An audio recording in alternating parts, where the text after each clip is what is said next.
അവസാനം നല്ല മേഘം ഇങ്ങനെ ആകാശത്തിന്റെ മുകളിൽ വരികയാണ്. ചുവന്ന നിറത്തിലുള്ള മേഘമാണ്. അത് കാണുമ്പോ വല്ലാത്തൊരു പ്രതീക്ഷയാണ്.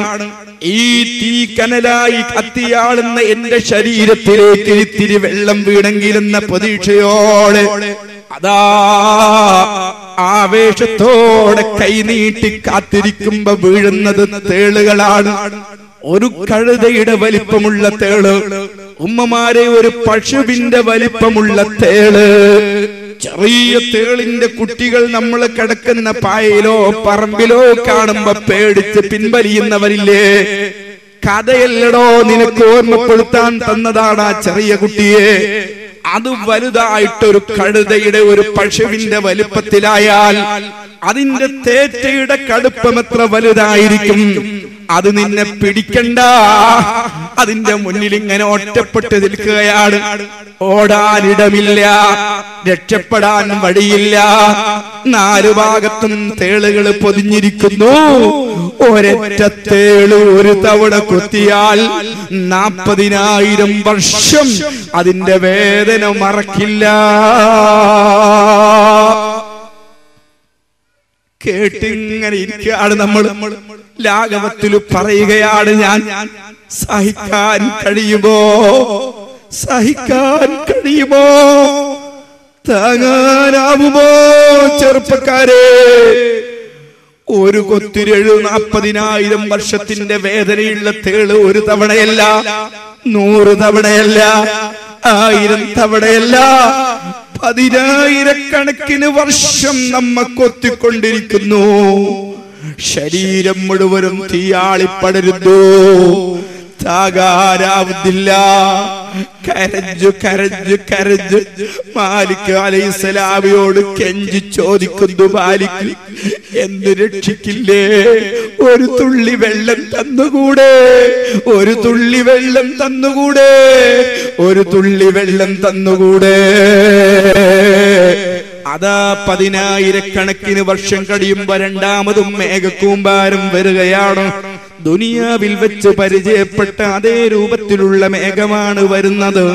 അത് കാണുമ്പോ വല്ലാത്തൊരു പ്രതീക്ഷയാണ്. റബ്ബേ, ദുനിയാവിൽ നിന്ന് ഇത്തരത്തിലുള്ള പലതവണ മേഘങ്ങളെ കാണുകയും മഴ വർഷിക്കുകയും ചെയ്ത ഓർമ്മകൾ വെച്ച് എന്റെ ഈ ശരീരത്തിലേക്ക് ഇത്തിരി വെള്ളം വീണമെന്ന പ്രതീക്ഷയോടെ കൈനീട്ടി അങ്ങ് നിൽക്കുമ്പോ വീഴുന്നത് വലിയ സർപ്പങ്ങളാണ്, പാമ്പുകളാണ്. അല്ലാ, ഒരൊട്ടകത്തിന്റെ തലയുടെ വണ്ണമുള്ള പാമ്പുകൾ എന്നാണ് ഹദീസ് പറയുന്നത്. ഒരൊട്ടകത്തിന്റെ തലയുടെ വണ്ണമുള്ള പാമ്പുകൾ താഴേക്കങ്ങ് വീഴുന്നു.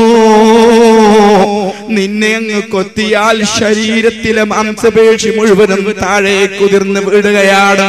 അതാ താഴെ ശരീരം കത്തിയാളിക്കൊണ്ടിരിക്കുമ്പോ ഒരു കൊത്തിന് 70,000 വർഷത്തിന്റെ വേദനയാണ്. ഒരു കൊത്തല്ല, 100 കൊത്തല്ല, 1000 കൊത്തല്ല, 10,000 കൊത്തല്ല. അവസാനിക്കാത്ത ലോകത്ത് വേദന കൊണ്ട് പടയുന്ന സമയത്ത് ഈ യാചിക്കുന്നു, യാ മാലിക്കൂ, വെള്ളം തരാതെ വയ്യ, ഇനി താങ്ങാനാവില്ല, സഹിക്കാനാവില്ല, മരിക്കുന്നില്ല, സഹിക്കാൻ കഴിയുന്നില്ല. ഒരു ഭാഗത്ത് തേളുകൾ വരുന്നു, അതിന്റെ കൊത്തുകൊണ്ടങ്ങ് പടയുമ്പോ മറുഭാഗത്ത് പാമ്പുകൾ വരുന്നു, നാനാഭാഗത്തും ഭീകരമായ ജീവികൾ വരുന്നു. സബാരിയാക്കൾ എന്നെ വല്ലാതെ ആക്രമിക്കുന്നു. ഞാനൊരു മനുഷ്യരല്ലേ, താകുന്നതിന് പരിധിയില്ലേ, എനിക്കിനി വയ്യ, ഞാൻ എങ്ങോട്ട് പോകും, എങ്ങോട്ട് പോകും എന്ന് പറഞ്ഞ് നിലവിളിക്കുകയാണ്. അപ്പോഴാണ് കുടിക്കാൻ വെള്ളം തരുന്നത്. ഓ, വല്ലാത്ത പ്രതീക്ഷയോടെ വെള്ളം കുടിക്കാനെടുക്കുമ്പോ മുഖത്തേക്ക് വെച്ചില്ല, അപ്പോഴേക്കും മുഖമങ്ങ് ഉരുകി വീടുപോയി. വായിലേക്ക് വെച്ചപ്പോഴേക്ക് കുടൽമാല ഉരുകി വീടുപോയി. ചൂടിന്റെ കടുപ്പം തന്നെ, ദുർഗന്ധമോ ഒരു തുള്ളി ഭൂമി ലോകത്തേക്ക് അതിൽ നിന്നങ്ങ് വീണാൽ ഭൂമിയിൽ ഒരു ജീവിയും ശ്വാസം കിട്ടാതെ മരണപ്പെട്ടു പോകുകയല്ലാതെ മാർഗമില്ല. ഒരൊറ്റ ജീവിക്കും ശ്വാസം കിട്ടില്ല. അത്രയും ദുർഗന്ധമുള്ള, അത്രയും ചൂടുള്ള വെള്ളമാണ് നമുക്ക് കുടിക്കാൻ കിട്ടുന്നത്. എവിടെ നിന്നാണ് ഇത് ഉത്ഭവിക്കുന്നതെന്നറിയുമോ? വ്യഭിചാരിയായ സഹോദര സഹോദരിമാരെ, നമ്മുടെ ലൈംഗിക അവയവങ്ങളിൽ നിന്നാണ്. മറക്കല്ല. അല്ലാഹു റബ്ബുൽ ഇസ്സത്ത് കാത്തു രക്ഷിക്കുമാറാവട്ടെ. നമ്മൾ കുടിക്കുകയാണ്, എന്നിട്ടും ഇത്രയും ചൂടുള്ള വെള്ളം കുടിക്കുകയാണ് ദാഹത്തിന്റെ കാഠിന്യം കൊണ്ട്. കുറെ വയറിലേക്ക് കുടിച്ചപ്പോഴോ കുടൽമാല താഴെ വീണുപോയി, മരിക്കില്ല. ശരീരം മുഴുവനും ആളിപ്പടരുകയാണ്. പാമ്പുകൾ കൊത്തിക്കൊണ്ടിരിക്കുകയാണ്, തേളുകൾ കൊത്തിക്കൊണ്ടിരിക്കുകയാണ്. അപ്പോഴാണ് അല്ലാഹുവിന്റെ ഹബീബ് സല്ലല്ലാഹു അലൈഹി വസല്ലമ തങ്ങൾ പരിചയപ്പെടുത്തി, വഖൂദുഹന്നാസ് വൽ ഹിജാറ, നരകത്തിൽ കത്തിക്കപ്പെടുന്നത് മനുഷ്യരെയും കല്ലുകളെയുമാണ്. പറഞ്ഞു തീർന്നപ്പോഴേക്ക് വലതുഭാഗത്തിരിക്കുന്ന ഒരു സ്വഹാബി ഒരൊറ്റ വീഴലാണ്. അവിടുന്ന് അതാ ബോധരഹിതനായി വീഴുമ്പോ നബി തങ്ങൾ വെള്ളം മന്ത്രിച്ച് അദ്ദേഹത്തിന്റെ മുഖത്ത് കുടഞ്ഞു നോക്കി. കണ്ണു തുറന്നിട്ട് അവിടുത്തെ ചോദ്യമോ, പ്രിയപ്പെട്ട നബിയേ, എന്നോടൊപ്പം കത്തിക്കുമെന്ന് പറഞ്ഞിരിക്കുന്ന കല്ലുണ്ടല്ലോ, ആ കല്ലിന്റെ ഭാരം എത്രയാണ്? ആ കല്ലിന്റെ ഭാരം എത്രയാണ്? അല്ലാഹ്, ഈ ഇരിക്കുന്ന സദസ്സിന് പറയാൻ ധൈര്യമുണ്ടോ ഞാൻ ഈ നരകത്തിലെത്തില്ല എന്ന്? ഞാൻ ഈ നരകത്തിലെത്തില്ല എന്ന് പറയാൻ ആർക്കെങ്കിലും ധൈര്യം തോന്നുന്നുണ്ടോ? ഇല്ലെങ്കിൽ സുഹൃത്തേ, എനിക്കും നിങ്ങൾക്കും വരാതിരിക്കുന്ന ചിത്രമല്ലേ ഇത് പറയുന്നത്? ഇതെനിക്ക് വഅ്ള് പറയാനുള്ള മാറ്ററല്ലല്ലോ. താഹിറിന് അനുഭവിക്കാനുള്ളതല്ലേ, നിങ്ങൾക്ക് അനുഭവിക്കാനുള്ളതല്ലേ? അതാ തലയിൽ വരുന്ന കല്ലിന്റെ ഭാരം പഠിച്ചു വെച്ചോ. ലോകത്തുള്ള സകല പർവ്വതങ്ങളും ഒരിടത്ത് റബ്ബുൽ ഇസ്സത്ത് ഒരുമിച്ച് കൂട്ടുകയാണ്. എന്നിട്ട് നരകത്തിൽ ഒരൊറ്റ കല്ല് കൊണ്ടുവന്ന് ആ പർവ്വതത്തിന്റെ മുകളിലോട്ടങ്ങ് വെക്കുകയാണ്. ആ പർവ്വതത്തിന്റെ മുകളിൽ വെച്ച കല്ലിന്റെ കടുപ്പം കൊണ്ട്, ഭാരം കൊണ്ട് ആ പർവ്വതം മുഴുവനും പൊടി പൊടിയായി താഴേക്ക് വീഴുന്നു. അത്രയും ഭാരമുള്ള കല്ല് താഹിറിന്റെ തലയിലാണ്, നിങ്ങളുടെ തലയിലാണ്. ശരീരത്തിലും മാംസം താഴെ വീണ് കത്തുകയാണ്. പാമ്പ് കൊത്തിക്കൊണ്ടിരിക്കുകയാണ്. അതാ തേളുകൾ കൊത്തിക്കൊണ്ടിരിക്കുകയാണ്. സബാനിയത്ത് വന്നിട്ട് എന്നെ ആക്രമിക്കുന്നു. ഒരു പർവ്വതത്തിന്റെ മുകളിലേക്ക് ഇത്രയും ഭാരമുള്ള കല്ലും വെച്ച് കേറാനാണ് നിർബന്ധിക്കുന്നത്. കേറുകയല്ലാതെ മാർഗമില്ല. ധിക്കാരം അവിടെ നടക്കില്ല. ആവില്ലെന്ന് പറഞ്ഞാൽ സ്വീകരിക്കില്ല. കേൾക്കാതിരിക്കാൻ കഴിയില്ല. അതാ വേച്ച് വേച്ച് ആ വലിയ പാറക്കല്ല് തലയിൽ വെച്ച് പാമ്പിന്റെ കൊത്തുകൊണ്ട്, കേളിന്റെ കൊത്തുകൊണ്ട് തീ കഷ്ണങ്ങളായി ഞാനും നിങ്ങളും പർവ്വതത്തിന്റെ മുകളിലേക്ക് ഒരു കാലടി വെച്ച് പോയി. സുബ്ഹാനല്ലാഹ്. ആ തീന്റെ ആ പർവ്വതത്തിൽ കാല് വെച്ചെടുത്ത് കാല് പൊക്കി നോക്കുമ്പോ മാംസം തീരെയില്ല, എല്ല് മാത്രം കരിഞ്ഞു കിടക്കുന്നു. താങ്ങാരങ്ങ് കഴിയാത്ത വേദന കൊണ്ട് ഒരൊറ്റ വലി കാല് വലിച്ചു. അപ്പോഴതാ മറ്റേ കാല് കരിയുന്നു. തിരിഞ്ഞു നോക്കിയപ്പോ ഈ കാലിലല്ല വീണ്ടും മാംസം തന്നുപോയി. ഉടനെ അത് കരിയുന്നു, മറ്റേ കാലിൽ മാംസം തരുന്നു. അങ്ങനെ 70,000 മഅ്ശറ ലോകത്തെ വർഷം, ഒരു ദിവസത്തിന് 50,000 വർഷത്തെ ദൈർഘ്യമുള്ള ദിവസങ്ങളുള്ള 70,000 വർഷം ആ പർവ്വതത്തിന്റെ മുകളിലേക്ക് കയറുകയാണ്. കൂട്ടുകാരെ, അല്ലാഹുവിന്റെ ഹബീബ് മുഹമ്മദുർ റസൂലുള്ളാഹി അവിടെ നിന്ന് തേകി കരയുകയാണ്, നിലവിളിക്കുകയാണ്, അനുഭവിക്കുന്ന രംഗമാലോചിച്ച് കരയുകയാണ്.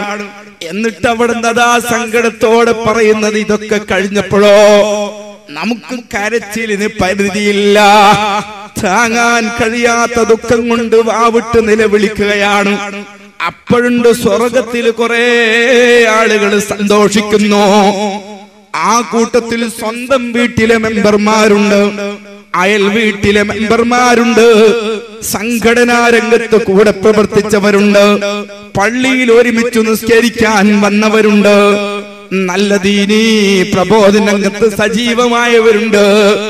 ഞങ്ങൾ അവരാരും അറിയാതെ ഹറാമ് ചെയ്തപ്പോ ഒരു ഹറാമിലും പെടാതെ അതാ ഔറത്ത് മറിച്ച് നാവ് സൂക്ഷിച്ച്, കണ്ണ് സൂക്ഷിച്ച്, കാല് സൂക്ഷിച്ച്, കൈ സൂക്ഷിച്ച്, ശരീരം മുഴുവനും സൂക്ഷിച്ച് ജീവിച്ചതിന്റെ ഫലമായി സ്വർഗത്തിൽ ഉയർന്ന സ്ഥാനത്തിരിക്കുന്ന ആളുകള് പരിധിയില്ലാത്ത സന്തോഷം അനുഭവിക്കുന്നത് കാണുകയാണ്. സങ്കടത്തോടെ പറയുന്നു, സ്വലാത്തിന്റെ സദസ്സിന്റെ സംഘാടന രംഗത്ത് ഞങ്ങളോടൊപ്പം ഉണ്ടായിരുന്നവരല്ലേ നിങ്ങൾ? എന്റെ അയൽ വീട്ടിലെ ഫാത്തിമയല്ലേ നീ? എന്റെ വീട്ടിലെ ഈ കാക്കയല്ലേ? നിങ്ങൾക്ക് റബ്ബ് ചെയ്തു തന്ന നിഅമത്തിന്റെ കൂട്ടത്തിൽ നിന്ന് ഇച്ചിരി വെള്ളം തരാവോ? ഒരിത്തിരി തന്നുകൂടെ? മറുപടി വരുന്നു, സാധ്യമല്ല, നിങ്ങൾക്കിത് തരാനൊക്കില്ല, തരാൻ പാടില്ല. മലായിക്കത്ത് അലൈഹിമുസ്സലാം ഇവരുടെ കരച്ചിലങ്ങ് വർദ്ധിക്കുന്നത് കാണുമ്പോ അവർക്ക് പോലും താങ്ങാൻ കഴിയുന്നില്ല. മലായിക്കത്തിന് താങ്ങാൻ കഴിയാത്ത കരച്ചിലാണ് താഹിറും കൂട്ടുകാരും കരയുന്നത്. ആ സമയത്ത് നമ്മെ കരച്ചിൽ പുറത്തു കേൾക്കാതിരിക്കാൻ മൂടി കൊണ്ട് അമർത്തി വെച്ചുപോയി. ഇനി കരച്ചിൽ പോലും ഒരാളും കേൾക്കാനില്ല, നമ്മുടെ സങ്കടമാരും കാണാനില്ല. നമ്മോടൊപ്പം കുറെ തേളുകളുണ്ട്, കുറെ സർപ്പങ്ങളുണ്ട്, കുറെ ജബാനിയാക്കളുണ്ട്, കുറെ തീജോലകളിൽ നമ്മൾ കിടന്നിങ്ങനെ പെടുകയാണ്. കോടാനുകോടി വർഷം അനുഭവിക്കാനുള്ളതാണ്. വല്ലാതെ കരഞ്ഞ് കരഞ്ഞ് തളരുകയാണ്. കോടാനുകോടി വർഷം അങ്ങ് കഴിയുമ്പോ ബഹുമാനപ്പെട്ട സയ്യിദുനാ ജിബ്രീൽ അലൈഹിസ്സലാം നരകത്തിലേക്കൊന്ന് വന്നു നോക്കി. നരകം കാക്കുന്ന മാലിക് അലൈഹിസ്സലാമിനോട് വന്ന് ചോദിക്കുകയാണ്, മുഹമ്മദ് മുസ്തഫ, അല്ലാഹുവിന്റെ ഹബീബ് സല്ലല്ലാഹു അലൈഹി വസല്ലമ തങ്ങളെ അനുയായികളായ മുഅ്മിനീങ്ങൾ നരകത്തിൽ കിടക്കുന്നുണ്ടോ? അവരുടെ അവസ്ഥ എന്താണ്? മാലിക് അലൈഹിസ്സലാം പറയുന്നു, കൂട്ടുകാരാ, ഞാൻ അവരുടെ കരച്ചിൽ സഹിച്ചെനിക്ക് താങ്ങാൻ കഴിയുന്നില്ല. നരകത്തിൽ ഏറ്റവും കൂടുതൽ കരയുന്നത് അമുസ്ലിങ്ങളല്ല, മുഅ്മിനീങ്ങളായ ദോഷികളാണ്. മുഅ്മിനീങ്ങളായ ദോഷികളാണ്, ഹറാമ് ചെയ്യുന്ന ആളുകളാണ്. മറക്കണ്ട, ആ കൂട്ടക്കരച്ചിൽ താങ്ങാൻ കഴിയാതെ ഞങ്ങളവർക്ക് നേരെ മൂടി വെച്ചിരിക്കുകയാണെന്ന് ബഹുമാനപ്പെട്ട ജിബ്രീൽ അലൈഹിസ്സലാമിനോട് സയ്യിദുനാ മാലിക് അലൈഹിസ്സലാം അങ്ങ് പറയുന്ന സമയത്ത് ബഹുമാനപ്പെട്ട മാലിക് അലൈഹിസ്സലാമിനോട് ആ മൂടി അങ്ങ് മാറ്റിക്കൊടുക്കാൻ ജിബ്രീൽ അലൈഹിസ്സലാം ആവശ്യപ്പെടുകയാണ്. ജിബ്രീൽ അലൈഹിസ്സലാമിന്റെ നിർദ്ദേശമനുസരിച്ച് മൂടി അങ്ങ് മാറ്റിയപ്പോഴോ ജിബ്രീൽ അലൈഹിസ്സലാമിന്റെ സുന്ദരമായ മുഖം കാണുന്ന നമ്മൾ അവിടെ അതാ പറയുന്നു, മൻ അൻതല്ലദീ മന്നല്ലാഹ്, അല്ലാഹു ഇത്രയും ഭംഗി തന്ന് ആദരിച്ചിരിക്കുന്ന നിങ്ങളാരാണ്? നിങ്ങളാരാണ്? നിങ്ങളാരാണ്? ഇത്രയും ഭംഗിയുള്ള മുഖം ഈ നരകത്തിൽ വന്ന് കണ്ടില്ല. നിങ്ങൾ ആരാണെന്ന് ചോദിക്കുമ്പോ ഞാൻ മുഹമ്മദുർ റസൂലുള്ളാഹി സ്വല്ലല്ലാഹു അലൈഹി വസല്ലമ തങ്ങൾക്ക് വഹി കൊണ്ടുവന്ന ദൂതനാണ്. സുബ്ഹാനല്ലാഹ്. നരകത്തിലേക്ക് പ്രവേശിച്ചപ്പോ മാലിക് തങ്ങളുടെ മുഖം കണ്ട് പേടിച്ച് മറന്നുപോയ പേര് അഷ്റഫുൽ വജൂദ് മുഹമ്മദ് മുസ്തഫ. പോരല്ലോ, അഷ്റഫുൽ വജൂദ് മുഹമ്മദ് മുസ്തഫ സ്വല്ലല്ലാഹു അലൈഹി വസല്ലമ. അവിടുത്തെ പേരങ്ങ് കേട്ടപ്പോ വല്ലാത്തൊരാവേശം, വല്ലാത്തൊരാവേശം. പുന്നാരപ്പൂവ് സ്വല്ലല്ലാഹു അലൈഹി വസല്ലമ തങ്ങൾ ചെറിയ കുട്ടിയായപ്പോൾ നബിദിനത്തിൽ അവിടുത്തെ പേരിൽ ഞാൻ പാട്ട് പാടിയിട്ടുണ്ട്. അവിടുത്തെ പേരുള്ള പാട്ട് കേട്ട് ഞാൻ താരാട്ട് കേട്ടുറങ്ങിയിട്ടുണ്ട്. അവിടുത്തെ സ്വലാത്ത് ഞാൻ ഒരുപാട് തവണ ചൊല്ലിയിട്ടുണ്ട്. അവിടുത്തെ മഹത്വങ്ങൾ ഒരുപാട് കേട്ടിട്ടുണ്ട്. അവിടുത്തെ ഒരുപാട് പ്രകീർത്തനങ്ങളിൽ പങ്കെടുത്തിട്ടുണ്ട്. ആ നബി തങ്ങളുടെ പേര് കേൾക്കുമ്പോ വല്ലാത്തൊരു പ്രതീക്ഷയാണ്. ഇനി രക്ഷപ്പെടാൻ നബി തങ്ങളല്ലാതെ മറ്റാരുമില്ല. യാ റസൂലല്ലാഹ്, അല്ലാഹുവിന്റെ ഹബീബം കേൾക്കുന്നതിന്റെ പേര് കേൾക്കുമ്പോ വാ മുഹമ്മദാ വാ മുഹമ്മദാ വാ മുഹമ്മദാ സല്ലല്ലാഹു അലൈഹി വസല്ലം വല്ലാത്ത നിലവിളിയാണ്. വാവിട്ട് കരയുകയാണ്. അല്ലാഹുവിന്റെ റസൂലിന്റെ പേര് വിളിച്ച് നിലവിളിക്കുകയാണ്. ജിബ്രീൽ അലൈഹിസ്സലാം ചോദിച്ചു, നിങ്ങൾക്ക് വല്ലതും പറയാനുണ്ടോ അവിടത്തോട്? ഞാൻ അതവിടെ എത്തിച്ചു കൊടുക്കാം.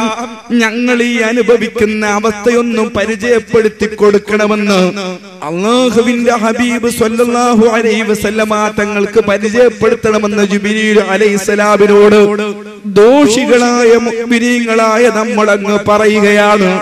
ജിബ്രീൽ തങ്ങൾ സ്വർഗത്തിലെത്തുന്നു. സ്വർഗത്തിലെ ഏറ്റവും ഉയർന്ന സ്ഥാനത്ത് നബി തങ്ങൾ ഇരിക്കുകയാണ്. സ്വർഗത്തിലെത്തിയ ഒരാൾക്ക് ഉമ്മാനെ ഓർമ്മയില്ല, വാപ്പയെ ഓർമ്മയില്ല, കുടുംബത്തെ ഓർമ്മയില്ല. സ്വന്തക്കാര് നരകത്തിലായിട്ട് ചിന്തിച്ചിട്ടില്ല. സ്വർഗത്തിന്റെ ആനന്ദത്തിന്റെ മുന്നിൽ ലോകത്ത് മറ്റൊന്നും ചിന്തിക്കാനുള്ള കഴിവില്ല. അത്രയും സന്തോഷമാണ് അനുഭവിക്കാനിരിക്കുന്നത്. താങ്ങാൻ പരിചയപ്പെടുത്താൻ കഴിയാത്ത സന്തോഷമാണ്. ആ സന്തോഷത്തിൽ അങ്ങ് ലയിച്ചിരിക്കുന്ന സമയത്തല്ലേ അവിടുന്നതാ കേൾക്കുന്നത് ജിബ്രീൽ അലൈഹിസ്സലാമിന് മുഅ്മിനീകളെ കരച്ചിൽ വല്ലാത്തതാണ്. അവരുടെ കരച്ചിലിന്റെ കാഠിന്യം കൊണ്ട് അവരനുഭവിക്കുന്ന ശിക്ഷയുടെ കടുപ്പം കൊണ്ട് താങ്ങാൻ കഴിയാതെ നരകം കാക്കുന്ന മാലിക് അലൈഹിസ്സലാം പോലും അവർക്ക് നേരെ മൂടി വച്ചിരിക്കുകയാണെന്ന് അതാ എന്ന് പറയുന്ന സമയത്ത് ബഹുമാനപ്പെട്ട അഷ്റഫുൽ വജൂദ് റസൂലുള്ളാഹി അസീസുൻ അലൈഹി മാ അനിത്തും ഹരീസുൻ അലൈക്കും ബിൽ മുഅ്മിനീന റഊഫുർ റഹീം. മുത്ത് മുസ്തഫ സല്ലല്ലാഹു അലൈഹി വസല്ലമ തങ്ങൾ പുന്നാരപ്പൂവിനത് താകാനുള്ള കഴിവില്ല. അവിടുന്ന് കരയുന്നു. നേരെ അർശിന്റെ താഴ്ഭാഗത്ത് വന്ന് നിലവിളിക്കുന്നു, പടച്ചവരെ പടച്ചവരെ, എനിക്ക് ഞാൻ ആവശ്യപ്പെട്ട നിസ്കരിച്ചിരുന്ന ആളുകള്, നോമ്പ് നോറ്റിരുന്ന ആളുകള്, സക്കാത്ത് കൊടുത്ത ആളുകള്, ഇബാദത്ത് ചെയ്ത ആളുകള്, അവര് വിവരമില്ലാതെ ഇബ്ലീസ് ലഅനത്തുല്ലാഹി അലൈഹിയുടെ കടിയിൽ പെട്ടുപോയി. അവര് അതാ ഹറാമ് ചെയ്തതിന്റെ പേരിൽ നരകശിക്ഷ അനുഭവിക്കുന്നു. അല്ലാഹ്, അവരെ കരച്ചിൽ കേൾക്കാൻ കഴിയാതെ മാലിക് അലൈഹിസ്സലാം പോലും അവർക്ക് നേരെ മൂടി വെച്ചു പോയി. റബ്ബേ, അവരെ നീ രക്ഷിക്കണമല്ലാ, എന്നോടൊന്ന് കൃപ കാണിക്കണം റബ്ബേ. ഈ പാപങ്ങളുടെ സങ്കടം താകാൻ എനിക്ക് കഴിവില്ല അല്ലാ. പുന്നാരപ്പൂവങ്ങ് കരയുമ്പോ അല്ലാഹു റബ്ബുൽ ഇസ്സത്ത് അതാ പറയുന്നു, നബിയേ അർശിന്റെ താഴ്ഭാഗത്ത് വാവിട്ട് നിലവിളിക്കുന്ന നബിയെ തല ഉയർത്തിക്കോളൂ. ഞാനതാ അവരെ രക്ഷപ്പെടുത്താനുള്ള സമ്മതം തന്നുപോയി. അല്ലാഹുവിന്റെ ഹബീബ് നരകത്തിലേക്ക് വരികയാണ് സ്വർഗത്തിൽ നിന്ന്. അതാ നമ്മ ഓരോരുത്തരെയും എടുത്തു നോക്കുമ്പോ നമ്മൾ കരിക്കട്ടകളാണ്, കരിക്കട്ടകളാണ്. മാഉൽ ഹയാത്തിൽ സ്വർഗത്തിലെ വെള്ളത്തിലങ്ങ് മുക്കിയിട്ട് നമ്മ നേരെ സ്വർഗത്തിലേക്ക് കൊണ്ടുപോകുന്നു. ഹബീബിനെന്തൊരു റാഹത്താണ്, ഹബീബിനെന്തൊരു സന്തോഷമാണ്, അവിടത്തേക്ക് എന്തൊരു റാഹത്താണ്. എന്റെ കരളിന്റെ കട്ടങ്ങളെ തക്ബീർ ചൊല്ലിയിട്ടാണ് സ്വർഗത്തിലേക്ക് ലോകത്തിന്റെ നേതാവ് ദോഷികളായ നമ്മെപ്പോലും കൊണ്ടുപോകുന്നത് മറക്കല്ല. പുന്നാര നബി സല്ലല്ലാഹു അലൈഹി വസല്ലമ തങ്ങള് ലോകത്തൊരാളും നമുക്ക് നൽകാത്ത തുല്യതയില്ലാത്ത സ്നേഹം നമുക്ക് നൽകിയ നേതാവ്. ആ നേതാവ് ഒരു തവണയതാ പുന്നാര സല്ലല്ലാഹു അലൈഹി വസല്ലമ തങ്ങളെ റബീഉൽ അവ്വലിന്റെ അവസാനത്തെ രാവ്, നാളെ റബീഉൽ ആഖിറ ആരംഭിക്കുകയാണ്. ബഹുമാനപ്പെട്ട ബിലാൽ ഇബ്നു റബാഹ് റളിയല്ലാഹു അൻഹു മഹാനായ ഹസനുൽ ബസരി റളിയല്ലാഹു അൻഹുവും തമ്മിൽ കണ്ടുമുട്ടുന്നതാണ്. കാണുന്ന ഈ രംഗം സ്വപ്നത്തിലൂടെ കാണുന്നത് ബഹുമാനപ്പെട്ട ഷെയ്ഖ് മുഹിയുദ്ദീൻ അബ്ദുൽ ഖാദിർ ജീലാനി തങ്ങളാണ്. ഷെയ്ഖ് മുഹിയുദ്ദീൻ അബ്ദുൽ ഖാദിർ ജീലാനി ഖദ്ദസല്ലാഹു സിർറഹുൽ അസീസ് തങ്ങള് ടെഹ്റാനിലാണ് ജനിച്ചത്. നമുക്കറിയാം, ഇറാനിന്റെ തലസ്ഥാനമായ ടെഹ്റാനിൽ നിന്ന് ഒരൽപ്പം മാറി കൈലാനിലാണ് അവിടുന്ന് ജനിച്ചത്. അവിടുന്ന് ജനിച്ച് വലിയ സ്ഥാനത്ത് എത്തിയ ബഹുമാനപ്പെട്ട ഷെയ്ഖ് ജീലാനി തങ്ങളാണ് സ്വപ്നം കാണുന്നത്. എന്താ സ്വപ്നം കാണുന്നത്? ബിലാൽ ഇബ്നു റബാഹ്, ബഹുമാനപ്പെട്ട ബിലാൽ ഇബ്നു റബാഹ് തങ്ങളെ കണ്ടുമുട്ടുന്ന സമയത്ത് പറയുന്നത്, അല്ലാഹുവിന്റെ ഹബീബ് സല്ലല്ലാഹു അലൈഹി വസല്ലമ തങ്ങള് അവിടുത്തെ മുഹിബ്ബീങ്ങളായ ആളുകൾക്ക് എല്ലാ ദിവസവും റൗള ഷരീഫിൽ നിന്ന് ഭക്ഷണം കൊടുത്തേക്കാറുണ്ട്. എനിക്കിതുവരെ അത് മുടങ്ങിയിട്ടില്ല. മറ്റൊരു സ്വപ്നത്തിലൂടെ ബഹുമാനപ്പെട്ടവർ കാണുന്നത് മറ്റൊന്നാണ്. ബഹുമാനപ്പെട്ട ജീലാനി തങ്ങൾ കാണുന്ന സ്വപ്നം മറ്റൊന്നാണ്. ബിലാൽ ഇബ്നു റബാഹ് തങ്ങളോട് സ്വപ്നത്തിലൂടെ ബഹുമാനപ്പെട്ട ഹസൻ ബസ്രി തങ്ങൾ ചോദിച്ചപ്പോഴത് പറഞ്ഞെങ്കിൽ ഉവൈസുൽ ഖർനി റളിയല്ലാഹു അൻഹു സയ്യിദുൽ സാഹിദീനാണ്. നബി തങ്ങളെ വല്ലാതെ മഹബത്ത് വെച്ച നേതാവാണ്. ബഹുമാനപ്പെട്ട ഉവൈസ് റളിയല്ലാഹു അൻഹു അവിടുത്തെ മാതാവിനോടുള്ള അദബിന്റെ കാഠിന്യം കൊണ്ട് നബി സല്ലല്ലാഹു അലൈഹി വസല്ലമ തങ്ങൾ ജീവിച്ച കാലഘട്ടത്തിൽ ജീവിച്ചിട്ടും മദീനയിലേക്ക് വരാത്ത മഹാനാണ്. ഒരു തവണ വന്നു, പക്ഷേ കാണാൻ കഴിഞ്ഞില്ല. നബി തങ്ങൾ മറ്റെവിടെയോ പോയതാണ്. കാത്തിരുന്നാൽ ഉമ്മയെ പരിചരിക്കാൻ ആളില്ല എന്ന് മനസ്സിലാക്കി തിരിച്ചുപോയ മഹാനാണ്. ജീവിതത്തിൽ സ്വഹാബിയാവാൻ ഭാഗ്യം കിട്ടിയില്ല. പക്ഷേ നബി തങ്ങൾ ഉമർ ഫാറൂഖ് റളിയല്ലാഹു അൻഹുവിനോട് പറഞ്ഞു, ഉമറേ, നിന്റെ ഭരണകാലഘട്ടത്തിൽ ഉവൈസ് എന്ന് പറയുന്ന ഒരു മനുഷ്യൻ കർണിൽ നിന്ന് ഹജ്ജിന് വരാനുണ്ട്. അദ്ദേഹത്തെ കൊണ്ട് നിന്റെ ആഖിറം രക്ഷപ്പെടാൻ ദുആ ചെയ്യിപ്പിക്കണം കേട്ടോ. ബഹുമാനപ്പെട്ട ഉവൈസ് തങ്ങൾ സ്വഹാബിയല്ല. മഹാനായ ഉമർ ഫാറൂഖ് റളിയല്ലാഹു അൻഹു സ്വഹാബികളുടെ നേതാവാണ്. രണ്ടാമത്തെ ഖലീഫയാണ്. ഏറ്റവും വലിയ ആശിഖാണ്. ഏറ്റവും വലിയ പണ്ഡിതനാണ്. സ്വഹബത്ത് കൊണ്ട് നബി തങ്ങളോട് ഏറ്റവും അടുത്ത ആളാണ്. സിദ്ദീഖുൽ അക്ബർ കഴിഞ്ഞാൽ ലോകത്തെ ഏറ്റവും വലിയ മഹാനാണ്. ആ ഉമറുൽ ഫാറൂഖ് തങ്ങളുടെ ആഖിറം രക്ഷപ്പെടാൻ സ്വഹാബിയല്ലാത്തൊരു മനുഷ്യനെ കൊണ്ട് ദുആ ചെയ്യിപ്പിക്കണം കേട്ടോ. എന്താ ഈ സ്വഹാബിക്ക് ഇത്ര വലിയ പ്രാധാന്യം കിട്ടാൻ കാരണം? ചെറുപ്പക്കാരെ, ഒന്നാമതായി ഉമ്മയോടുള്ള ബഹുമാനം കൊണ്ട്, ആദരവുണ്ട്. ഉമ്മയോടുള്ള സ്നേഹം കൊണ്ട്, ഉമ്മയെ പരിചരിക്കണമെന്ന നിയ്യത്തുകൊണ്ട് ജീവിതത്തിലെ ഏറ്റവും സ്നേഹിക്കുന്ന നബി സല്ലല്ലാഹു അലൈഹി വസല്ലമ തങ്ങളെ കാണാൻ പോലും വരാതെ നബി തങ്ങളെ ഏൽപ്പിച്ച ജോലി ചെയ്തിരിക്കുകയാണ്. രണ്ടാമതോ അവിടുന്നതാ ഉമറുൽ ഫാറൂഖ് റളിയല്ലാഹു അൻഹു അവിടുത്തെ ഭരണം വരുമ്പോ കാദാ ജബൽ അബി ഖുബൈസിന്റെ മുകളിൽ കയറിയിട്ട് വിളിച്ചു ചോദിക്കുന്നു, ഉവൈസുണ്ടോ? സദസ്സിൽ നിന്ന് മറുപടി വരുന്നില്ല. രണ്ടാമതും ചോദിക്കുന്നു, ഉവൈസുണ്ടോ? ഇല്ല. മൂന്നാമത്തെ തവണ ചോദിക്കുമ്പോ മറുപടി, ഒരു ഉവൈസുണ്ട്, പക്ഷേ അത് നിങ്ങൾ അന്വേഷിക്കുന്നയാളല്ല. എന്തേ കാരണം? അയാള് ഒരു പഴയ തുണിക്കഷ്ണങ്ങളൊക്കെ പെറുക്കി കൂട്ടിയൊരു ഭാണ്ഡവും കെട്ടിയിട്ട് റോട്ടിലൂടെ ഇങ്ങനെ പിച്ചിമ്പേയും പറഞ്ഞു നടക്കുന്ന മനുഷ്യനാണ്. ചെറുപ്പക്കാരെ,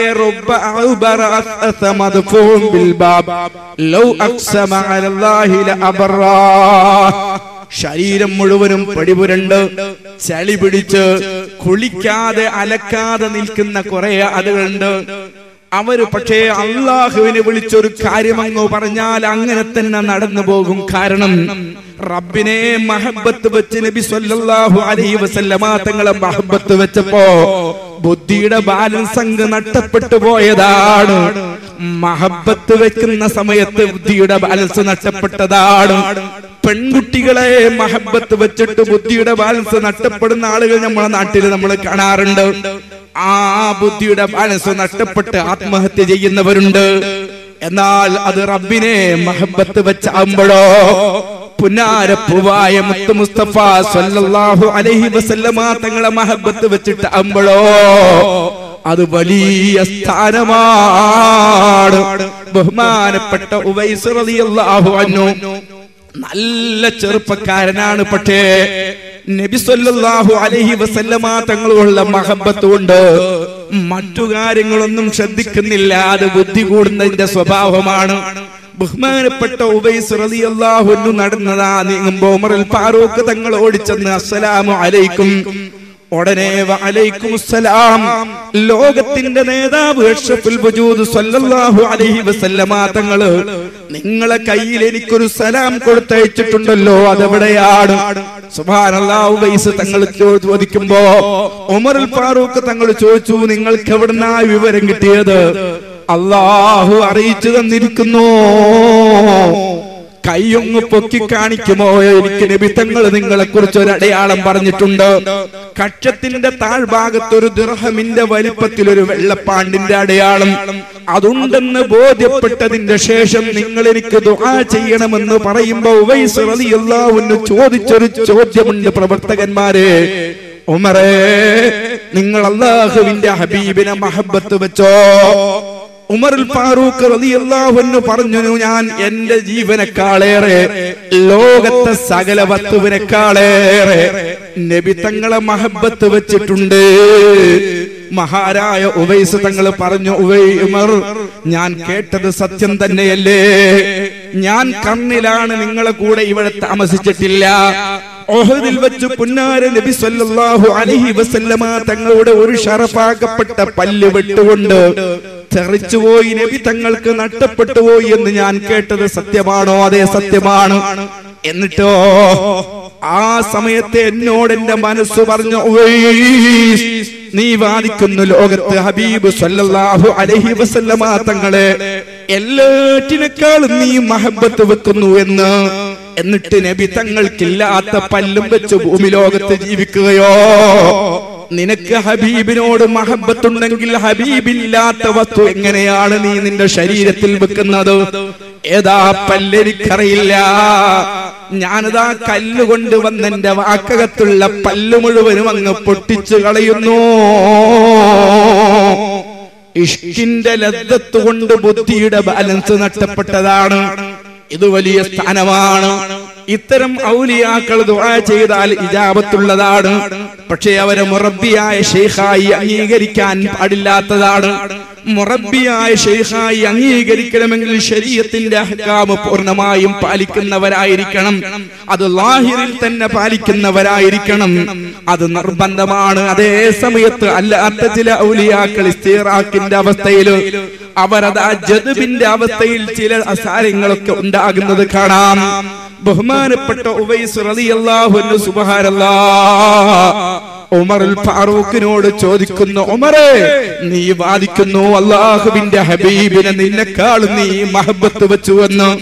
പുന്നാര നബി സല്ലല്ലാഹു അലൈഹി വസല്ലമ തങ്ങളെ ശറഫാക്കപ്പെട്ട പല്ല് ഉഹദിൽ നഷ്ടപ്പെട്ടിട്ട് ആ നബി തങ്ങൾക്കില്ലാത്ത പല്ലും വെച്ച് ഉഹദിലൂടെ മരണം വരെ ഹബീബ് സല്ലല്ലാഹു അലൈഹി വസല്ലമ തങ്ങളെ കൂടെ ജീവിക്കാൻ നിനക്കെങ്ങനെ ധൈര്യം വന്നു ഉമറേ? മഹാനായ ഉമറുൽ ഫാറൂഖ് റളിയല്ലാഹു അൻഹു വാവിട്ട് നിലവിളിക്കുന്നു. ചെറുപ്പക്കാരെ, ഉവൈസ് തങ്ങളെയാണ് ബഹുമാനപ്പെട്ട ഷെയ്ഖ് ജീലാനി ഖദ്ദസല്ലാഹു സിർറുൽ അസീസ് തങ്ങൾ സ്വപ്നത്തിലൂടെ കാണുന്നത്. ബഹുമാനപ്പെട്ട ഉവൈസ് തങ്ങളോട് മഹാനായ ഹസനുൽ ബസ്രി തങ്ങൾ ചോദിക്കുകയാണ്, ഓ പ്രിയപ്പെട്ട ഉവൈസേ, നിങ്ങൾ മരണപ്പെട്ടതിന്റെ ശേഷം എങ്ങനെയാണ് പടച്ച റബ്ബിനെ എത്തിച്ചിരിക്കുന്നത്? റാളിയത്തം മർലിയ, എന്നെ വല്ലാതെ തൃപ്തിപ്പെട്ടു എന്റെ റബ്ബ്, എന്നെ വല്ലാതെ ഇഷ്ടപ്പെട്ടു എന്റെ റബ്ബ്. എന്നാൽ ഞാൻ എന്റെ റബ്ബിനോട് ഏറ്റവും കൂടുതൽ ആഗ്രഹിച്ചു ചോദിച്ചിരുന്നത് സുഹബത്തു റസൂലില്ലാഹ്, നബി തങ്ങളോടൊപ്പമുള്ള ജീവിതമാണ്, അല്ലാഹുവിന്റെ ഹബീബിനോടുള്ള സുഹബത്താണ്. അതാണ് ഞാൻ ഓരോ ഇബാദത്തിനും പകരമായി ചോദിച്ചിരുന്നത്. പക്ഷേ മരണം വരെ എനിക്ക് ആത്മാവ് കൊണ്ടല്ലാതെ അതിന് കഴിഞ്ഞില്ല.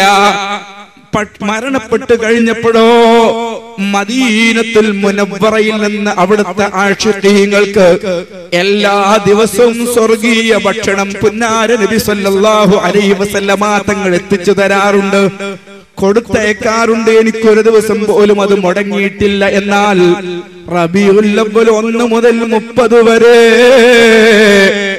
അവിടുന്ന് നേരിട്ട് വന്ന് എനിക്കതാ ഭക്ഷണം തരുന്നു. ഞാൻ അതുകൊണ്ട് വല്ലാത്ത സന്തോഷത്തിലാണ്. ശൈഖ് ജീലാനി തങ്ങൾ ഞെട്ടി ഉണരുകയാണ്. മിമ്പറിലേക്ക് കയറിയിട്ട് പറയുന്നു, ജനങ്ങളെ, അല്ലാഹുവിന്റെ ഹബീബ് ഇങ്ങനെ പറഞ്ഞതായി ഞാനതാ ഹസൻ ബസരി തങ്ങളോട് ഉവൈസ് തങ്ങൾ പറയുന്നത് കേട്ടു. എന്നാൽ എന്റെ ആളുകളുണ്ടല്ലോ, ആ ആളുകൾക്ക് ഞാൻ റബീഉൽ മാസത്തിൽ ഇതുപോലെ അവരെ ഖബറിലേക്ക് എന്റെ വകയായി ഞാൻ നേരിട്ട് ഭക്ഷണം എത്തിക്കുമെന്ന് ശൈഖ് മുഹ്യിദ്ദീൻ അബ്ദുൽ ഖാദിർ ജീലാനി. എന്തുകൊണ്ട് ശൈഖ് മുഹ്യിദ്ദീൻ അബ്ദുൽ ഖാദിർ ജീലാനി ഖദ്ദസല്ലാഹു സിർറുൽ അസീസ് തങ്ങൾ വലിയ സ്ഥാനത്തേക്ക്, ഇത് പറയാവുന്ന സ്ഥാനത്തേക്ക് എത്തിപ്പോയി? എന്റെ മുരീദാരും നരകത്തിലില്ലെന്ന് നരകത്തെ കാക്കും മലക്ക് പറഞ്ഞോവർ, എന്റെ മുരീദുകളേതും പേടിക്കേണ്ട. എത്ര വലിയൊരു വാക്ക്, എത്ര പ്രതീക്ഷയുള്ളൊരു വാക്ക്. പഠിച്ചവനെ, ഞങ്ങൾക്ക് ഈ ഭാഗത്തുകൊണ്ട് രക്ഷപ്പെടാനുള്ള കഴിവില്ല റബ്ബേ. ഞങ്ങൾക്ക് അവിടുത്തെ മുരീദുമാരിൽ നിന്ന് ഒരു ചെറിയ ചാൻസ്, ഒരു മൂലയിരിക്കാനുള്ള അവസരം നീ അനുവദിക്കണം അല്ലാ. കൂട്ടുകാരെ, എന്തുകൊണ്ട് ഇത് പറയാൻ കഴിയുന്നു? തഹ്റാനിൽ ഒരു നല്ല പുഴയുടെ വക്കത്ത് ഒരു ചെറുപ്പക്കാരൻ ഒരു ദിവസം വിശന്ന് ദാഹിച്ചു നിൽക്കുകയാണ്. വളരെ യാദൃച്ഛികമായി ആ പുഴയിലൂടെ നല്ല ഒരു മാമ്പഴം എങ്ങനെ ഒഴുകി വന്നു. ഒന്നും ചിന്തിക്കാതെ ആ ചെറുപ്പക്കാരൻ ആ മാമ്പഴം എടുത്തങ്ങ് കഴിച്ചു. സുബ്ഹാനല്ലാഹ്, വയറ്റിലേക്ക് ചിന്തിക്കുകയാണ്, ഞാൻ കഴിച്ച മാമ്പഴം ആരുടേതാണ്? ഇത് ഹലാലല്ലല്ലോ, ഉടമസ്ഥന്റെ സമ്മതം വാങ്ങിയില്ലല്ലോ, ഉടമസ്ഥന്റെ സമ്മതം വാങ്ങിയില്ലല്ലോ. ശൈഖുനാ കുണ്ടൂർ ഉസ്താദ്, അല്ലാഹു അവിടുത്തെ ദറജ വർദ്ധിപ്പിക്കുമാറാവട്ടെ, അവിടുത്തെ തിരുനോട്ടം ഈ സദസ്സിലേക്ക് നൽകട്ടെ. ബഹുമാനപ്പെട്ട ശൈഖ് ജീലാനി തങ്ങളിലേക്ക് നമ്മളെ അടുപ്പിക്കാനുള്ള വസീലയാണ് നമ്മുടെ സനദാട്. അവിടുത്തെ ചാരത്ത് അവിടത്തേക്ക് ഏറ്റവും ഇഷ്ടപ്പെട്ട ഒരു സഹോദരൻ ഒരു ദിവസം വന്നിട്ട് ബഹുമാനപ്പെട്ടവരോട് പറയുന്നു, എനിക്ക് എന്റെ വീട് പണി ആരംഭിക്കാനിരിക്കുകയാണ്, നിങ്ങളൊന്ന് വന്ന് തറക്കല്ലിട്ട് തരണം. ശൈഖുന പറഞ്ഞു, എനിക്ക് ആരോഗ്യമില്ല, ഇന്ന് സുഖമില്ല, സമയവുമില്ല. ഉടനെ പറഞ്ഞു, എന്നാൽ ഒരു കല്ല് മന്ദിരിച്ചു തരണം. ഓ, അത് കുഴപ്പമില്ല, കല്ല് കൊണ്ടുവരൂ. കല്ല് കൊണ്ടുവരുന്നു. ചെറിയ കല്ലാണ്, ഒരു കടലമണിയുടെ വലിപ്പമുള്ള കല്ല് കയ്യിൽ കിട്ടുമ്പോ ശൈഖുന ചോദിക്കുന്നത്, ഈ കല്ല് എവിടെ നിന്നെടുത്തതാണ്? കുണ്ടൂര് ഔസിയായ യതീംകാരിയുടെ കമ്പൗണ്ടിൽ നിന്ന് ഒരു ചെറിയ കല്ലെടുത്ത് കൊണ്ടുവന്നതാണെന്ന് പറയുമ്പോ, ഇത് പാവപ്പെട്ട യതീം കുട്ടികളുടെ കല്ലല്ലേ, ഇത് അന്യന്റെ കല്ലല്ലേ?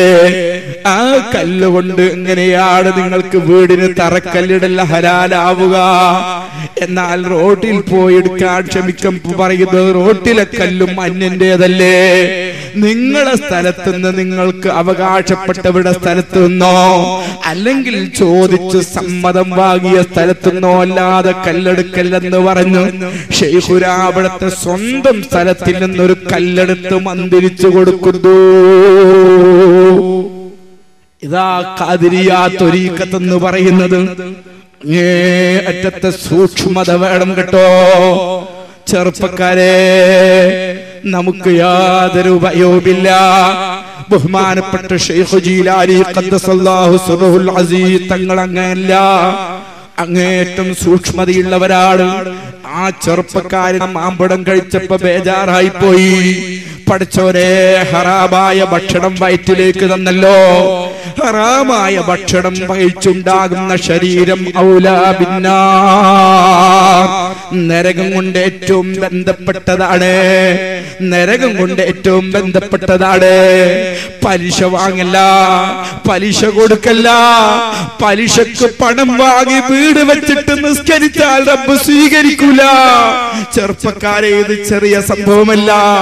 ലോൺ എടുത്തിട്ട് കച്ചവടം ചെയ്ത് ആ കച്ചവടത്തിൽ കിട്ടുന്ന ലാഭവിഹിതം കൊണ്ട് ഹജ്ജിന് പോയാൽ റബ്ബ് സ്വീകരിക്കൂല. വളരെ സൂക്ഷിക്കണം, ശ്രദ്ധിക്കണം ചെറുപ്പക്കാരെ.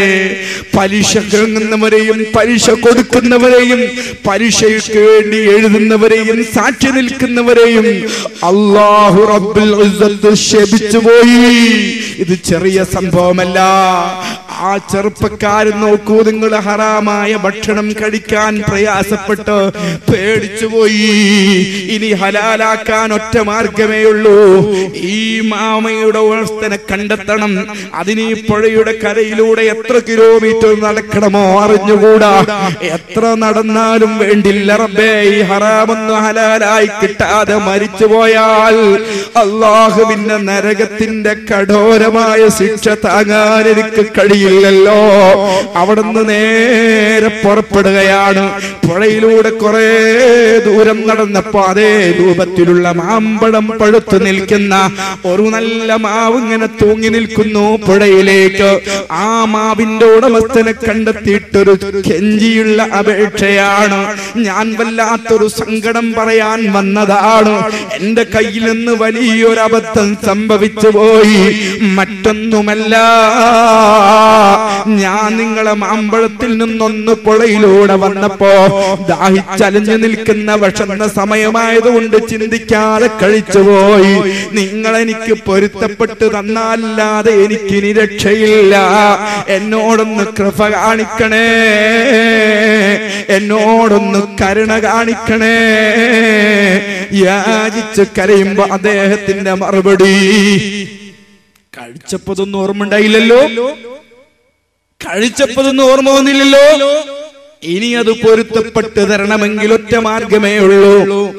എനിക്കൊരു മകളുണ്ട്, അതിന് കണ്ണില്ല, കാലില്ല, കൈയില്ല, മൂക്കില്ല, ചെവിയില്ല, ബുദ്ധി പോലുമില്ലാത്തൊരു മകളുണ്ട് എനിക്ക്. ആ മകള് നീ വിവാഹം ചെയ്യുകയും മരണം വരെ സംരക്ഷിക്കുകയും ചെയ്യണം. സുബ്ഹാനല്ലാഹ്. ആ സമയത്ത് വല്ലാത്ത വിഷമമുണ്ട് ആ ചെറുപ്പക്കാരന്. എന്നാൽ അദ്ദേഹം ഇങ്ങനെ ചിന്തിച്ചു, എനിക്ക് കൈയും കാലും കണ്ണും മൂക്കും ചെവിയും ഒന്നും ഇല്ലാത്തൊരു പെൺകുട്ടിയെ മരണം വരെ സംരക്ഷിക്കുക എന്നത് ഒരായുസ് മുഴുവനും നഷ്ടപ്പെടുത്തിയാലും ചെയ്തു തീർക്കാൻ കഴിയാത്ത ജോലിയാണ്. വിഷമമാണ്, സങ്കടമാണ്. എന്റെ ജീവിതം തന്നെ പകരം നൽകേണ്ടി വരികയാണ്. എന്നാൽ അതാണോ നരകം സഹിക്കുന്നതാണോ വലുത്? നരകത്തെക്കാൾ വലുതല്ല. നരകം എനിക്ക് താങ്ങാനാവില്ല. നരകത്തെക്കാൾ വലുതല്ലല്ലോ. അത് വിവാഹം ചെയ്യാൻ നിക്കാഹ് ഉറപ്പിക്കുന്നു. സുബ്ഹാനല്ലാഹ്. കല്യാണം അങ്ങ് കഴിഞ്ഞു. അത് രാത്രിയിൽ ഭാര്യയുടെ ചാരത്തേക്ക് ആ ചെറുപ്പക്കാരൻ ചെല്ലുകയാണ്. ആ ചെറുപ്പക്കാരന്റെ മനസ്സൊന്ന് ആലോചിച്ചോ. കൈയില്ലാത്ത, കാലില്ലാത്ത, കണ്ണില്ലാത്ത, മൂക്കില്ലാത്ത, ചെവിയില്ലാത്ത ഒരു പെൺകുട്ടിയുടെ ശരീരത്തിലേക്കാണ് സ്പർശിക്കാൻ ചെല്ലുന്നത്. അല്ലാത്ത സങ്കടമുണ്ട്, വിഷമമുണ്ട്, ടെൻഷനുണ്ട്. ചെന്ന് കയറിയപ്പോഴോ സൗന്ദര്യവതിയായൊരു പെൺകുട്ടിയാണ്, എല്ലാം തികഞ്ഞ പെൺകുട്ടിയാണ്. ഉടനെ ആ ചെറുപ്പക്കാരൻ ഇറങ്ങി പുറത്തേക്ക് വന്ന് ഭാര്യയുടെ ഉപ്പയെ വിളിച്ചിട്ട് പറയുന്നത്, എനിക്ക് റൂം മാറിപ്പോയി, നിങ്ങൾ ക്ഷമിക്കണം, എനിക്ക് റൂം മാറിപ്പോയി. അല്ലാതെ തന്നെയാണ് എന്റെ റൂം. ആ റൂമിനകത്ത് എന്റെ ഭാര്യയല്ലാത്ത ഏതോ ഒരു പെൺകുട്ടിയുണ്ട്. അല്ല, നിന്റെ ഭാര്യ തന്നെയാണ്, നിന്റെ ഭാര്യ അത് തന്നെയാണ്.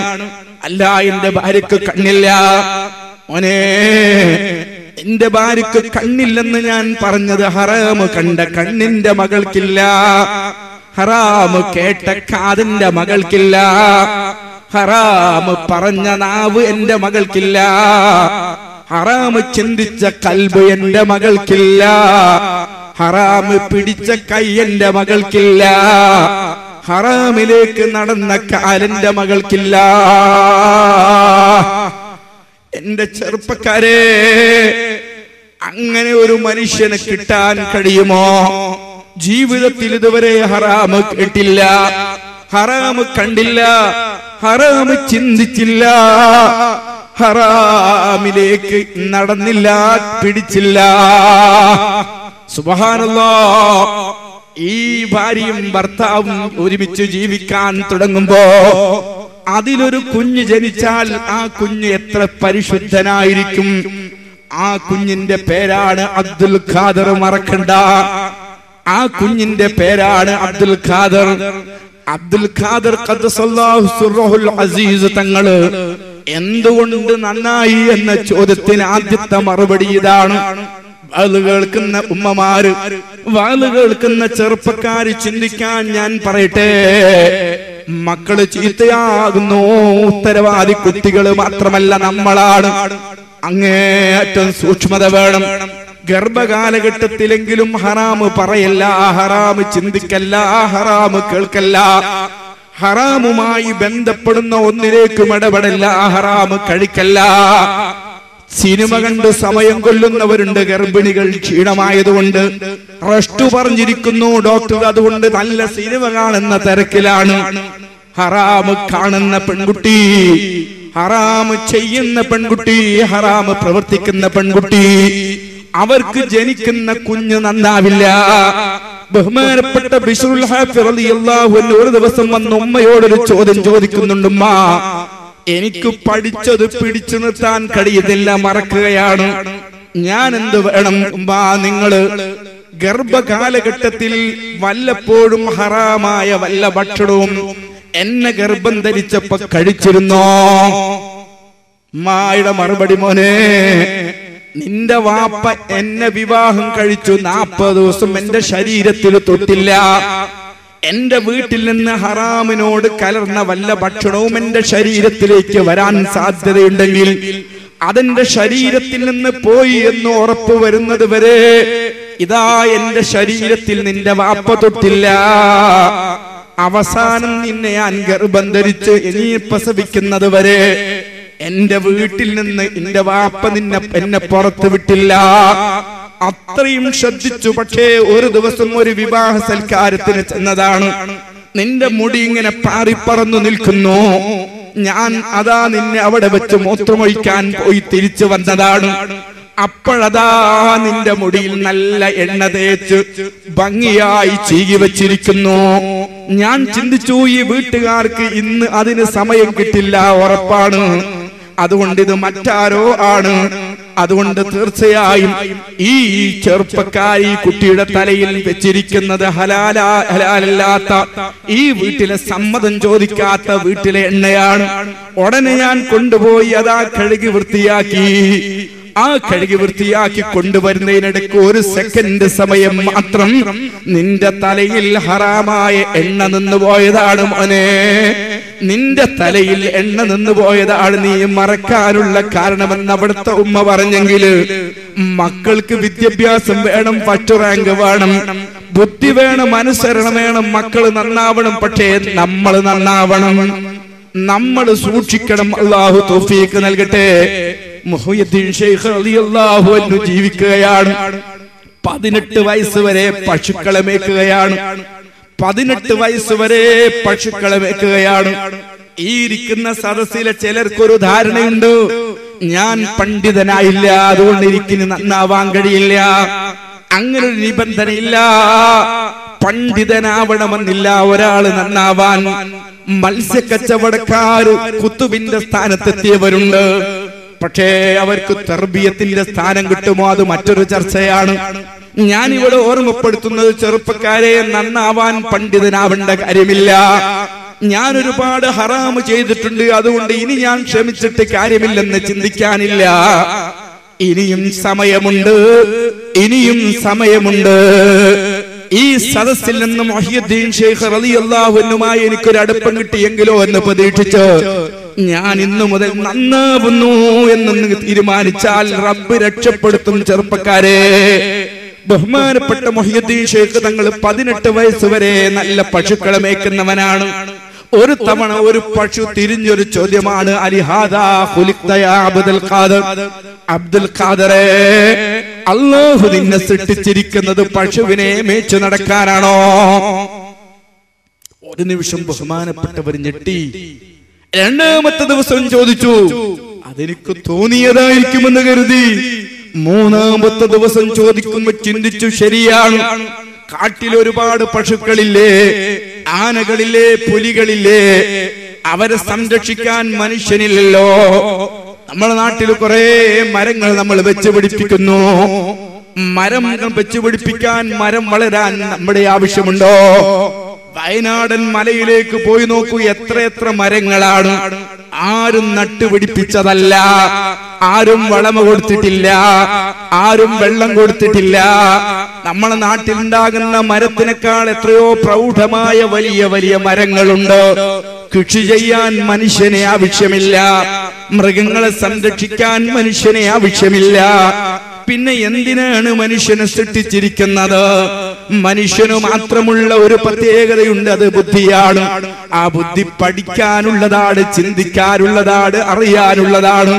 മുഹ്യിദ്ദീൻ ശൈഖ് റളിയല്ലാഹു അൻഹു ആലോചിച്ചു, എന്നെ സൃഷ്ടിച്ച ലക്ഷ്യം പശുവിനെ മേക്കലല്ല, പശുവിനെ മേക്കാൻ മനുഷ്യനെ ആവശ്യമില്ല. അതുകൊണ്ട് ഞാൻ പഠിക്കാൻ നിയോഗിക്കപ്പെട്ടവനാണ്. എന്താ പഠിക്കേണ്ടത്? ഡോക്ടർ ആവാൻ പഠിക്കാം, എഞ്ചിനീയർ ആവാൻ പഠിക്കാം.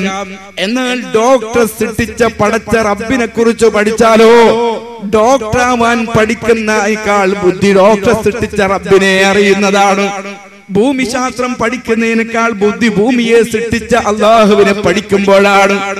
ലോകത്തെ ഏത് പഠിക്കാൻ ശ്രമിക്കുന്നതിനേക്കാളും ബുദ്ധി ലോകത്ത് മുഴുവനും സൃഷ്ടിച്ച് പരിപാലിക്കുന്ന പടച്ച റബ്ബിനെ പഠിക്കാനാണ്. അങ്ങനെ പഠിക്കുമ്പോഴോ, ഇരുന്ന ഇരുപ്പിനേഴാകാശം കണ്ടോവർ, ഏറും മാലക്കൂത്തിൽ രാജാളി എന്നോവർ. ഇരുന്ന ഇരുപ്പിനേഴാകാശം കണ്ടോവർ, ആകാശഭൂമികളെ സൃഷ്ടാവിനെ കുറിച്ചാ മനസ്സിലാക്കിയത്. അപ്പൊ പിന്നെ 7 ആകാശം അതിന്റെ താഴെയല്ലേ? ഭൂമിയോരുണ്ടാപ്പോൾ എൻ കയ്യിലെന്നോവർ. ഭൂമിശാസ്ത്രം പഠിച്ച് സമയം കൊല്ലേണ്ട കാര്യമില്ല. ഭൂമിയിലെ ചെറിയൊരു ഭാഗമായി എഞ്ചിനീയർ ആകാൻ പണിപ്പെട്ട് വിഷമിക്കേണ്ട കാര്യമില്ല. ലോകത്തെ സകല കാര്യങ്ങളും എനിക്കറിയാം. ലോകത്ത് എത്ര കടൽ തിരമാലയിൽ എത്ര തിരയടിക്കുന്നുണ്ട് ഞാൻ പറയാം. മണൽ തരികളിൽ എത്ര തരി മണലുണ്ട് ലോകത്ത് ഞാൻ പറയാം. ലോകത്ത് എത്ര കാറ്റടിക്കുന്നുണ്ട് ഞാൻ പറയാം. ലോകത്ത് ഖിയാമത്ത് നാൾ വരെ വരാനിരിക്കുന്ന മരത്തിന്റെ ചില്ലകളിൽ എത്ര ഇലകളുണ്ട് ഞാൻ പറയാം. ലൗഹുൽ മഹ്ഫൂദിൽ എന്തൊക്കെ രേഖപ്പെടുത്തിയിട്ടുണ്ട് ഞാൻ പറയാം. ഇത് പറയാൻ കഴിയുന്നത് ലൗഹുൽ മഹ്ഫൂദിന്റെ സൃഷ്ടാവും പരിപാലകനുമായ പടച്ച റബ്ബിനെ മനസ്സിലാക്കിയത് കൊണ്ടാണ്. അതങ്ങ് പഠിക്കാൻ വേണ്ടി പുറപ്പെടുകയാണ്. ഉമ്മയോട് സമ്മതം ചോദിച്ചു, ഉമ്മ സമ്മതം നൽകിപ്പോയി.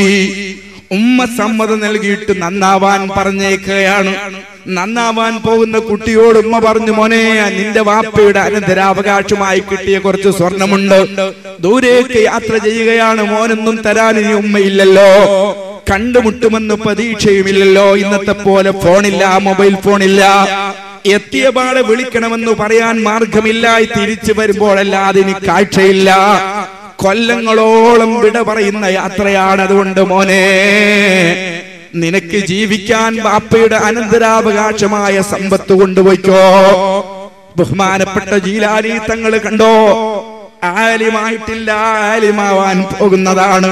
പക്ഷേ ആലിമായില്ലെന്ന് പറഞ്ഞാൽ നമ്മളെക്കാളും അന്ന് തന്നെ വിവരമുണ്ട്. അത് തെളിയിക്കുകയാണ് ഉമ്മ.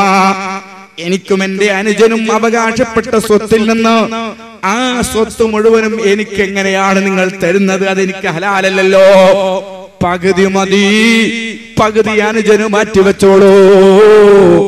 അതാ പകുതി സ്വർണ്ണമെടുത്ത് ഉമ്മക്കുപ്പായത്തിന്റെ ഷർട്ടിന്റെ കയ്യിന്റെ ഉള്ളിൽ ആരും കാണാതെ തുന്നിവെച്ചു. എന്നിട്ട് ഉമ്മ മകനെ യാത്രയാക്കുകയാണ്. നന്നാവാനുള്ള യാത്രയാണ്. നന്നാവാനാണ് ഒരാൾ ഇൽമു പഠിക്കാൻ പോകുന്നത്. നന്നാവാൻ ഒരാൾ പ്രസ്ഥാനത്തിൽ അംഗമായി മാറുന്നത്. നന്നാവാനാണ് സ്വലാത്തിന്റെ സദസ്സിലേക്ക് വരുന്നത്. നന്നാവാനാണ് നമ്മളെ സംഘടനാ പ്രവർത്തകന്മാരായി മാറുന്നത്. ഒരു മനുഷ്യൻ നന്നാവുക എന്ന് പറഞ്ഞാൽ അതിന്റെ അർത്ഥം ഈമാന് കൽബിലുണ്ടാവുക എന്നാണ്. ഈമാന് യഥാർത്ഥത്തിൽ കൽബിലുണ്ടാവുമ്പോഴാണ് ഒരാൾ നന്നാവുന്നത്. ആ ഈമാൻ ഇല്ലാതെയാവുമ്പോഴോ, ഈമാൻ ഇല്ലാതെയാവുമ്പോ മുനാഫിക്കായി മാറിപ്പോവുകയാണ്. ആയത്തുൽ മുനാഫിഖി സലാത്ത്, അല്ലാഹുവിന്റെ ഹബീബ് പറയുന്നു, ഈമാന് ഘടകവിരുദ്ധമാകുന്ന ഒരവസ്ഥ ഒരു മനുഷ്യന് വരുന്നത് എപ്പോഴാണ്? അയാള് മുനാഫിക്കാകുന്നത് എപ്പോഴാണ്? ഇദാ ഹദസ കദബാ, നാവ് തുറന്നാൽ കളവ് പറയുന്ന സ്വഭാവക്കാരൻ മരിക്കുന്നത് വരെ നല്ല കാര്യം ചെയ്തിട്ട് കാര്യമില്ല. അവൻ മുനാഫിക്കിന്റെ സ്ഥാനത്താണ്, മുനാഫിക്കായി മരണപ്പെടുമെന്ന് തീർച്ചയാണ്. അങ്ങേറ്റം സൂക്ഷിക്കണം. നമുക്ക് ഒരു ദിവസം ഒരു കളവെങ്കിലും പറയാതിരുന്നാൽ ഒരു വിഷമമാണ് അല്ലേ? കുറെ ഹൈറ് പറഞ്ഞു, പക്ഷേ ഒരു കളവ് കൂട്ടത്തിൽ പറയാതിരുന്നാൽ വിഷമമാണ്. ചെറുപ്പക്കാരെ, ബഹുമാനപ്പെട്ട ശൈഖുനാ നെല്ലിക്കുത്ത് ഉസ്താദ് ഒരു തവണ സാധുക്കളായ ഞങ്ങളോട് ഉപദേശിച്ച വാക്ക് ഞാൻ ഇപ്പോഴും ഓർക്കാറുണ്ട്. ഒരു സൽക്കാരത്തിന് ഇരിക്കുകയാണ്, ഭക്ഷണം കൊണ്ടുവന്നു. ഭക്ഷണം ഇങ്ങനെ കോരിത്തരുന്നു. നമുക്ക് ഭക്ഷണം തികഞ്ഞിട്ടില്ല, വിശപ്പ് മാറിയിട്ടില്ല, അല്പം കൂടി കിട്ടണമെന്ന് കൊതിയുണ്ട്. എന്നാലും നമ്മൾ ഫോർമാറ്റിക്ക് വേണ്ടി ഒന്ന് പറയും, മതി മതി ഇരിണ്ടാജരെ. യഥാർത്ഥത്തിൽ മതിയായിട്ടുണ്ടോ? ഇല്ല. ഇതുപോലും കളവാണ് മക്കളെ. പറഞ്ഞു പോവല്ല, അല്ലാഹു നിങ്ങളെ കൽബ് കാണുന്നുണ്ട് കേട്ടോ. അല്ലാഹു ശൈഖുൽ ഹദീസിന്റെ കബറിടം സ്വർഗ്ഗത്തോപ്പാക്കട്ടെ. എത്ര സൂക്ഷ്മതയാണ്. നമുക്ക് യാതൊരു ഭയവുമില്ല. ഒരാളെ കുറിച്ച് എന്തെങ്കിലും പറയാൻ പേടിയില്ല. ആരോ എന്തോ പറയുന്നത് കേട്ടപ്പോഴേക്ക് നമ്മൾ നാട് മുഴുവനും യോഗം വിളിച്ചിട്ട് ഹിക്കായത്ത് ചെയ്യുന്ന തിരക്കിലാണ്. കിട്ടുന്ന സ്റ്റേജിലൊക്കെ അത് വിശദീകരിക്കുന്ന തിരക്കിലാണ്. മരിക്കണമെന്ന ബോധം നമ്മളെ കൽബിലില്ല. പച്ചക്കളവായിരുന്നുവെന്ന് പിന്നീട് ബോധ്യപ്പെടുമ്പോ കരഞ്ഞതുകൊണ്ട് പ്രയോജനമില്ല. മരിക്കുമെന്ന ബോധമുള്ളവരോട് പറയട്ടെ, ഒരു വാക്ക് നാവിൽ നിന്ന് വീടുമ്പോ അല്ലാഹുവിന്റെ കോടതിയിൽ ഇതിന് ഞാൻ മറുപടി പറയേണ്ടവനാണെന്ന തികഞ്ഞ ബോധം കൽബിൽ വന്നു പോവാതൊരു വാക്കും പറഞ്ഞു പോവണ്ട. പിന്നീട് ഖേദിച്ചിട്ട് പ്രയോജനമില്ല. എന്റെ കരളിന്റെ ഘട്ടങ്ങളെ, കളവ് പറയാതിരിക്കുക എന്നതാണ് ഒരു മനുഷ്യൻ നന്നാകുന്നതിന്റെ അടയാളം. താഹിർ സഖാഫി നാട് മുഴുവനും കളവ് പറഞ്ഞു നടന്നു. പക്ഷേ കളവ് പറയുന്നതിൽ മാത്രം എനിക്ക് സൂക്ഷ്മതയില്ലെങ്കിൽ എന്റെ ആഖിറത്തിന്റെ കാര്യം അപകടത്തിൽ തന്നെയാണ്.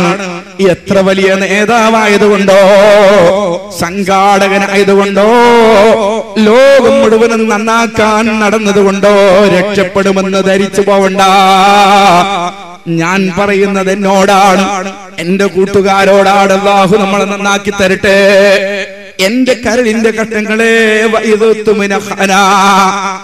വളരെ സ്വകാര്യമായി ഇന്ന ഒരു കാര്യം സ്വകാര്യമായ ഒരാളോട് പറഞ്ഞാൽ അത് മറ്റൊരാളോട് പറയരുതെന്ന് പറഞ്ഞാൽ അത് അയാളോട് പോയി പറയുക എന്നത് ഏറ്റവും വലിയ വഞ്ചന തന്നെയാണ്. അത് മുനാഫിക്കിന്റെ അടയാളമാണ്. ദേഷ്യം വരുമ്പോ, തർക്കിക്കുമ്പോ, ദേഷ്യപ്പെട്ട് സംസാരിക്കുമ്പോ ഡിക്ഷണറിയിൽ ഇല്ലാത്ത വേർഡുകൾ പറഞ്ഞെങ്കിലേ മനസ്സൊരു സമാധാനമുള്ളുവെങ്കിൽ അത് മുനാഫിക്കിന്റെ സ്വഭാവമാണ്. തന്റെ പ്രതിപക്ഷത്തിരിക്കുന്ന ആളെ കുറിച്ച് സ്റ്റേജ് കെട്ടിയിട്ട് മൈക്ക് കെട്ടിയിട്ട് ജനങ്ങളെ വിളിച്ചു കൂട്ടിയിട്ട് വളരെ മോശമായ വാക്കുകൾ ഇങ്ങനെ പറയുന്ന ചില ആളുകളുണ്ട്. പേടിക്കണം, അല്ലാഹു നമ്മളെ രക്ഷപ്പെടുത്തട്ടെ. ഞാൻ എന്നെ കുറിച്ചാണ് പറയുന്നത്, നമുക്ക് രക്ഷപ്പെടാൻ വേണ്ടിയാണ് പറയുന്നത്. അങ്ങേയറ്റം സൂക്ഷിക്കണം, നമ്മളെ നാവ് സൂക്ഷിക്കണം. പ്രതിപക്ഷ ബഹുമാനമില്ലാതെ നമുക്ക് എതിർപ്പുള്ള കാര്യങ്ങളെപ്പോലും മാന്യതയില്ലാതെ തെറി പറയുന്ന സ്വഭാവമില്ലേ? വ്യക്തിഹത്യ ചെയ്യുന്ന സ്വഭാവമില്ലേ? സാധാരണക്കാർ പോലും പറയാൻ മടിക്കുന്നത് എന്നെ പോലെയുള്ള ആളുകൾ പറയുന്ന സ്വഭാവം അത് മുനാഫിക്കിന്റെ അടയാളമാണ്. അല്ലാഹു റബ്ബുൽ ഇസ്സത്ത് കാത്തുരക്ഷിക്കട്ടെ. ഉമ്മ മകനെ നന്നാവാൻ വേണ്ടി പറഞ്ഞേക്കുകയല്ലേ? ഉമ്മ പറയുന്നു, മോനെ കളവ് പറയല്ല. മുഹ്യിദ്ദീൻ ശൈഖ് റളിയല്ലാഹു അൻഹു അനുസരിക്കുകയാണ്. കളവ് പറയല്ല എന്നുമ്മ ചെന്നാരെ, കള്ളന്റെ കയ്യില് പൊന്ന് കൊടുത്തോവർ. ശൈഖ് മുഹ്യിദ്ദീൻ അബ്ദുൽ ഖാദിർ ജിലാനി ഖദ്ദസല്ലാഹു സിർറുൽ അസീസ് തങ്ങള് നല്ലൊരു കച്ചവട സംഘത്തിന്റെ കൂടെ അങ്ങ് പോയി. കച്ചവട സംഘത്തിന്റെ കൂടെ ചെന്നപ്പോ പെട്ടെന്നൊരു കൊള്ളക്കാര് വന്നു.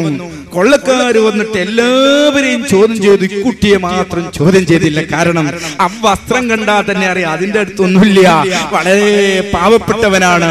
ആ 18കാരനെ ആരും മൈൻഡ് ചെയ്തില്ല.